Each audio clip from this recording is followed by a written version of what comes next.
Forget Oz. Host Ron Spomer staying on this side of the rainbow in Kansas as he gives chase to the tremendous whitetails the Sunflower State's famous for. Hey, there's a buck coming right out of that fog in that pasture. Good grief, he's just standing there. He's out past his ears. Oh my goodness, he's a 6-pointer. What a genetic specimen this is. That would be a good solid 160, maybe a 170 buck. Lying ahead for Spomer are wary and elusive deer and difficult, dry hunting conditions in southern Kansas. On this Winchester World of Whitetail. Oh, here he comes, he's following those does. He's a nice young buck. Come on, keep coming. Attaboy. Look at that, nice ball rack. Yeah, that's a nice deer. Come on, before the light goes, get up here. That's a 150 class. Top-notch buck. 300 yards away, I could take him right now.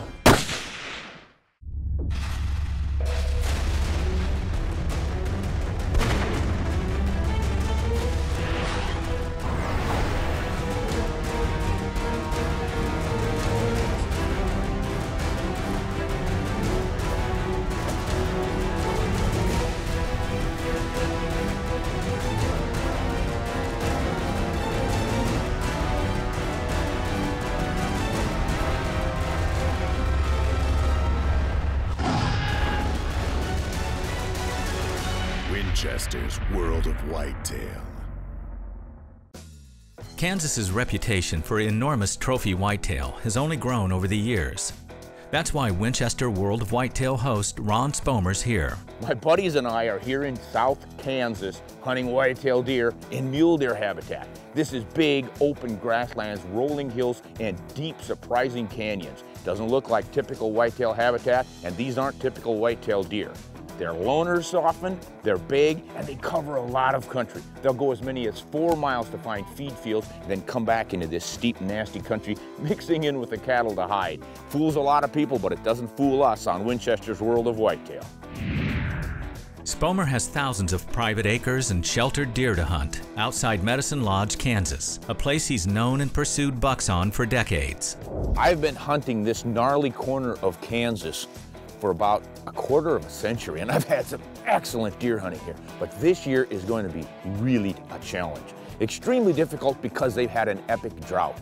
This is drier than it's ever been before. The river has even dried up. So where are these deer going to be feeding? Normally they plant winter wheat, and by now it's sprouted, and the deer hammer those fields, and you can use them to target feeding areas. None of that this year. These deer could be anywhere, and this is big country. So our challenge is going to be running and finding a deer covering lots of country, because who knows where they're going to be. And if it gets hot and windy, we've got a full moon, oh my gosh. We've got our challenges this time, but I think Kansas will come through. It always has in the past, and I've got faith it'll do it again this time. Kansas on Winchester World of Whitetail, big challenges. We're gonna see if we can live up to them. The brutal Midwestern droughts affected whitetail behavior, including rutting activity. Most significant, though, is the impact on feed and deer movement. Hunting this big grassland ranch is pretty much a glass and stalk operation, which is just the way I like it. I love finding deer out moving in the grass. But you've got to have some crop fields to give them a place to move to and from. They've got bedding areas, usually riparian brush down along stream courses, and then they've got feed fields someplace. That's what we were missing this year. No feed fields in this drought on this particular ranch.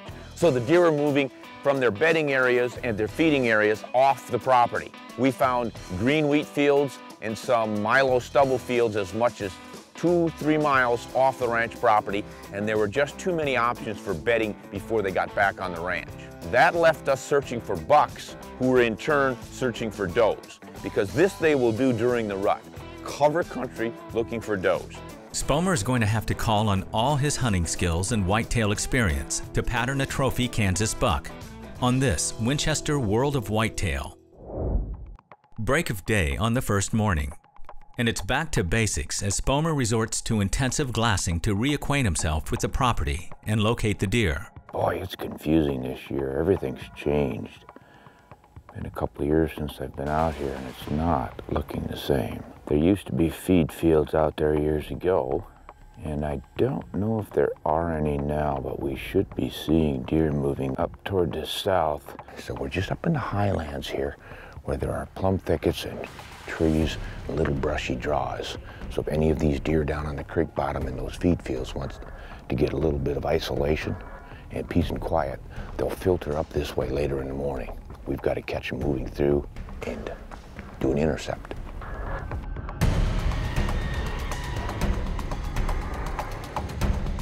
Come on, deer, throw your head up. Gotta be a buck around there. There's a doe coming out over here. Okay, there's another one, there's another one. Another one. Another one. Oh my goodness, we're up 4. Gosh, that sagebrush is high. They just disappear in it, even though I'm looking down on them. It's so choked down there. You really can't hunt it at that level. Doe's coming up to the fence now. A couple of them have already jumped over it. Ooh, here's a good one right here. Yeah, he's just a little buck, so Mr. Big Guy is working him over somewhere else. He's looking back like somebody else is coming into his sphere of influence. Yeah, he's looking down the fence line like there's somebody else coming out. I don't see him, but never doubt a deer. There he is. Way down there, but it looks like a big buck. Down towards that fence. Yeah, that's a long ways from here, but we could get there. It looks to me like we could hunt it. Yeah, that's a nice deer. Beautiful balance on him. His sides are just nicely matched. That's a 150 class. 300 yards away, I could take him right now.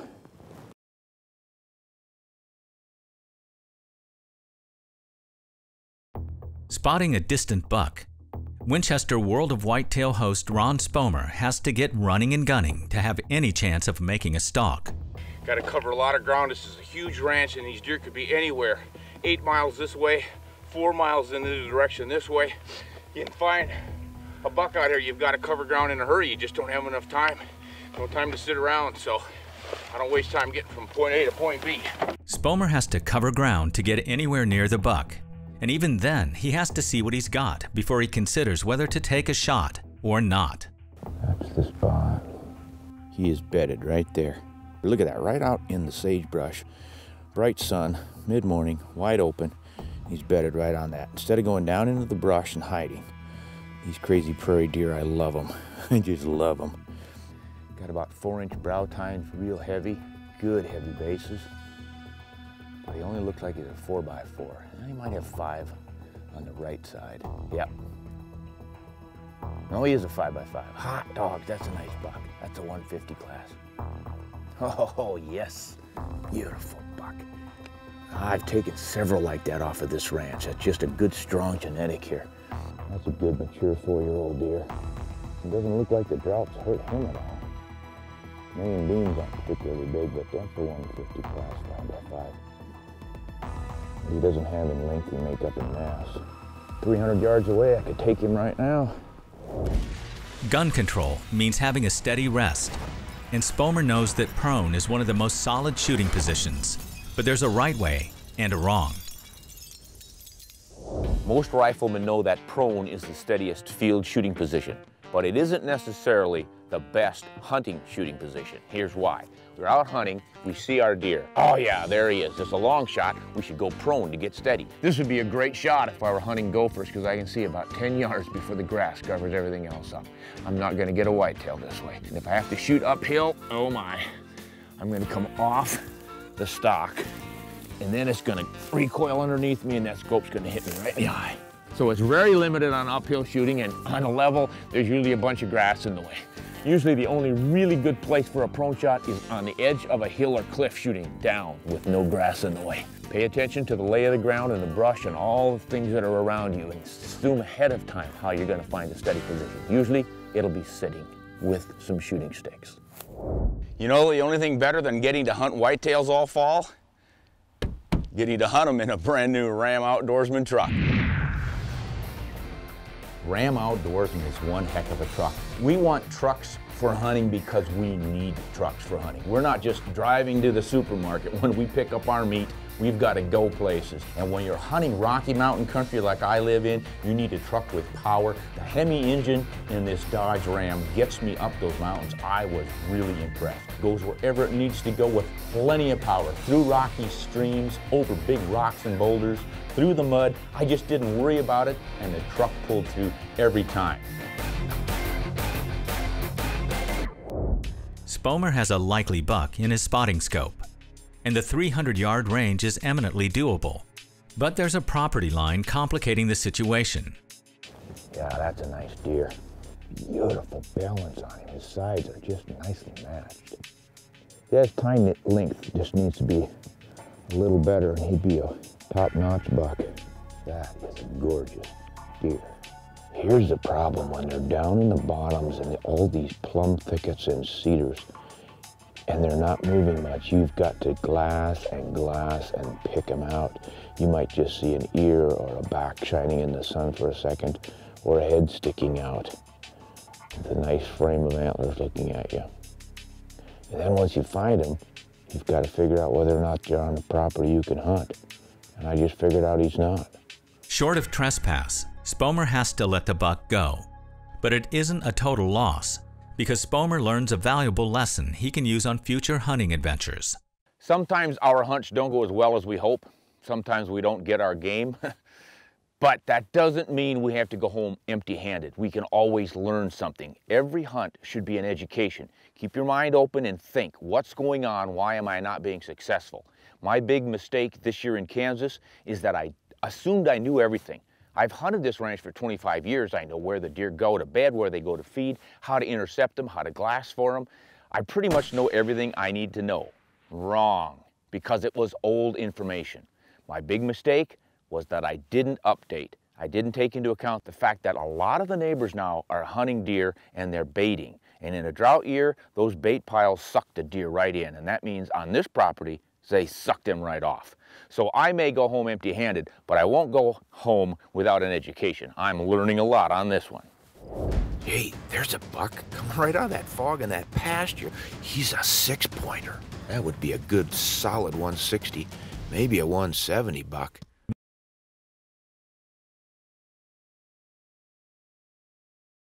Winchester World of Whitetail has come to Kansas at the height or depth of a drought. But man-made changes in vegetation are having as great an impact. On Winchester World of Whitetail, we celebrate the West. I've been hunting in this area for about 25 years, and where we stand now used to be wheat fields, grain fields of various types, and the whitetails positively covered it up. The result were whitetails living in the draws and the brushy creeks surrounding this field, coming up here to feed and then back down, and it made a wonderful stalking habitat. This year, the whitetail population has plummeted. Oh gee, there must be a good 15 square miles of grass in here with no agriculture. And in a drought year like this, that spells the end of whitetails. So the hunting is really tough. You can still find a few good bucks in country like this, but man, do you have to look hard and long because they're few and far between. Property boundaries, it turns out, aren't the only obstacle Spomers run into on this hunt. Day 2 brings another unexpected turn of events and weather.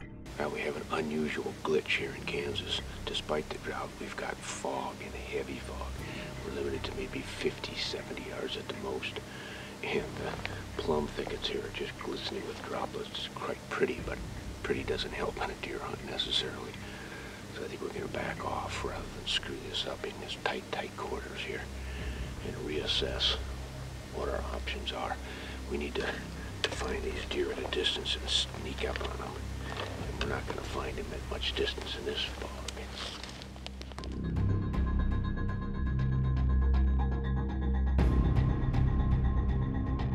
Can't read a thing. Can't even read 50 yards. Even with near zero visibility, Spomer is lucky enough to be able to spot a promising shape, ghosting out of the thick morning fog and into his sights. Hey, there's a buck coming right out of that fog in that pasture. Whoa, that's a nice deer right there. Good grief, he's just standing there. You know, that's not a really big body on that deer. That's just a 3-year-old buck. He's not as big as I think. He's got a broken, looks like a G4 on on the left side. No, he's a 6-pointer. Oh my gosh, that's a beautiful clean 6 on the right. Whoa, if he hadn't broken that point off, even as a 3-year-old, that would be a good solid 160, maybe a 170 buck. That is a nice deer. Oh, he's out past his ears. Oh my goodness, what a genetic specimen this is. Oh, man, I almost ought to go after that buck. The fog creates more difficulties than just spotting the buck. Taking a shot runs the risk of striking something unseen, behind the misty curtain beyond the deer. Yeah, there's no shot with that horizon back there.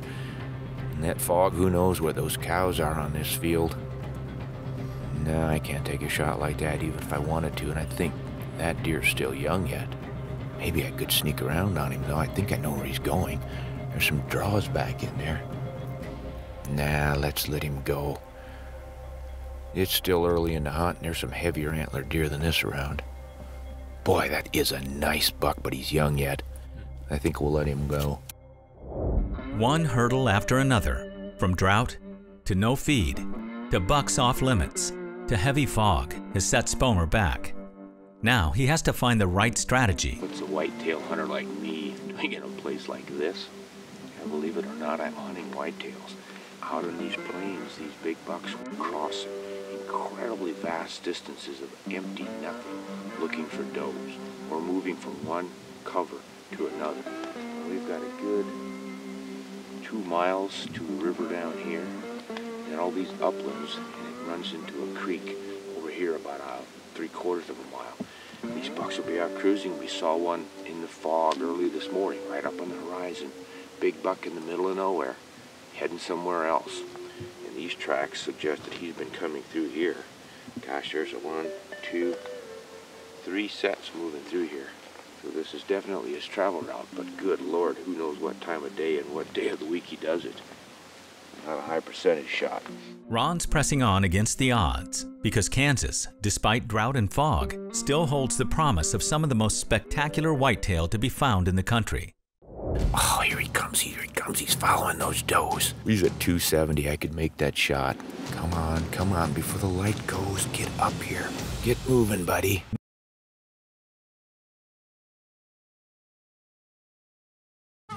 Winchester World of Whitetail host Ron Spomer's facing tough conditions, meaning he has to rely on quality optics more than ever to find a buck. Optical instruments aren't just an adjunct to a hunt. I think they're essential. After all, our eyeballs are optical instruments, and we augment them with these extra tools. I like to start off with a binocular because if you can't see it, you can't shoot it, and I find more game with a binocular than I do with my naked eyes. So I find this the first essential optical instrument in hunting. 8x42 is a great all-round size on a binocular. But if you're in open country, you might want a 10 power, and if you're in the woods, 6X is probably all you need. But get yourself a good high-quality binocular with multi-coated optics and use it. Spomer's been up against it on this Kansas hunt, with all the breaks seeming to go the wrong way. Now, on the last day, it's down to experience and determination. Well, I really underestimated my challenges on this hunt. The problem is food. This drought has dried everything up, and this is a cattle ranch. There's not a farming ranch. So all of the deer have pretty much been forced to move on to neighbor property where they've got some grain, and especially some green winter wheat. So my challenge now is probably finding a buck, and the way to do it is to cover country, and then cover some more country. I'm gonna have to hike glass, and get lucky to find one buck that's roaming this country looking for a doe. And I've got to hope to come up with a buck that's after that doe and estrus.